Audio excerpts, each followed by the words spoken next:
அவ்வளவு கஷ்டமா இருந்தா போக வேண்டியதானே? நீ என்ன சொல்றது? நானே போதான் போறேன். போ. போடா. இனிமே நீ சிங்கிள் ஆயிடுவல. கம்முனிடுறா. ஏன் மச்சான் மோன் கோவப்படுற? பாவண்டா அந்த குழந்தை. கொஞ்சம் சும்மா தான் இருடா. என்ன பிரச்சனை உனக்கு? இனி மச்சான் ஃபுல் டைம் நம்ம கூட தான் இருப்பான். பிரியாணி சமாதானம் பண்ண போறியா நீ? Country broad. என்ன திடீர்னு? சும்மாதான். உனக்கு கொஞ்சம்? எனக்குலாம் வேணாம், நீ சாப்பிடு. நம்ம கிட்ட ஒரு வார்த்தை கேட்கறேன் நான் பாரு. என்னை விட்டு துண்ணா வயிறுலாம் வலிக்குமே. இப்படி யாரா சாப்பிடுவா? குடுறா.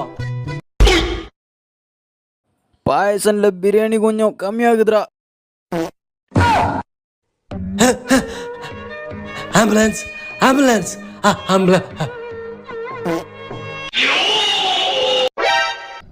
Just miss.